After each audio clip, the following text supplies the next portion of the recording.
Imagine this. You wake up, go on your phone, check your latest notifications, see what everyone's up to, and then, eventually, you get up for the day.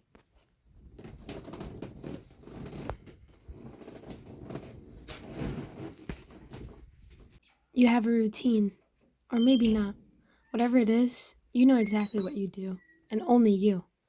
Maybe you brush your teeth, wash your face, have breakfast. Only you know. Only you know these private details about yourself. No one else. Unless maybe there was someone else. But how would anyone else know? Of course, there's the exception of influencers who share everything about themselves online. But even still, the private details are often hidden. Anyway, you pack your bags, put on your shoes, and then head out for the day.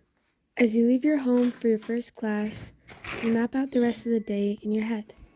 You have a routine, so everything goes as follows. After your class, you study at a nearby library until the next class. Once your classes are over, you then head to your favorite lunch spot. After that, you go to the gym, and then you get ready for your work shift. Finally, after your work shift is over, you head home, and you enjoy some leisure time to yourself. Throughout the day, there was no need to put the locations of anything into Google Maps or Apple Maps or whatever you use, because you're used to this route and your daily schedules. Not only are you used to it, but so is your phone. Your phone has been with you, tracking the many days and routes you've taken. Technology has become so accurate that it knows how long you spent at each class, each work shift, and each meeting. Every single day. You are not alone. You're not the only person that knows everything about you. In 2017, the New York Times looked into a database of more than 1 million phones in the New York area. It found that apps on people's devices have their locations and exact traveling information in quite startling detail, accurate to within a few yards, and in some cases, this information was updated more than 14,000 times a day. There are many apps that we have allowed for location services, whether that is to get local news, weather, or connecting with others. The New York Times found that at least 75 companies receive anonymous location data from these apps we use that we enable our location to. It's always flattering to be cared about, but this is something else.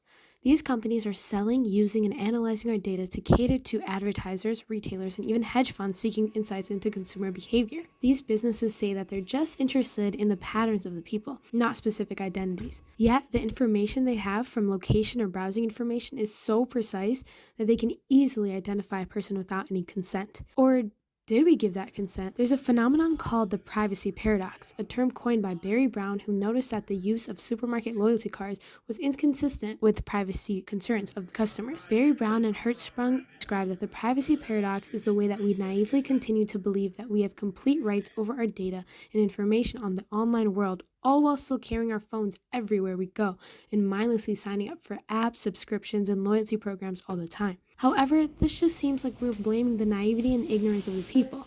In Professor Daniel J. Solovey's article on the myth of the privacy paradox, he critiques this phenomenon by saying that it's perfectly rational for people to fail to make good assessments of privacy risks and to fail to manage their privacy effectively. Managing one's privacy is vast, complex, and it becomes virtually impossible to do comprehensively. He describes that instead of expecting the people to employ more tasks on their lives to protect themselves, regulation should be employed differently. We should focus on regulating the architecture that structures the way information is used, maintained, and transferred by the companies in the hands of our information. While Solovey believes that the blame should not be on the people for the outsiders' use of their information, he still insists that the people should care in his Why Privacy Matters, even if you have nothing to hide, where he goes on to explain that all these minor intrusions on our browsing history, music tastes, and location whereabouts by these companies and government can collectively undermine individual privacy and freedom. Despite it feeling like we are safe and protected online, what lies in the pages upon pages of privacy agreements that we say yes to is our consent to the wide and open use of our information. Living in this online world has stripped us of our right to privacy, and this issue is so large, as Solovey describes, it is far beyond our grasp. Realistically, the only way to end this misuse of our information is to cease our online activity. However, we live in a world where that is not realistic. From here on out, remember that while online, as long as you're saying yes, you're being recorded and tracked. You are not alone.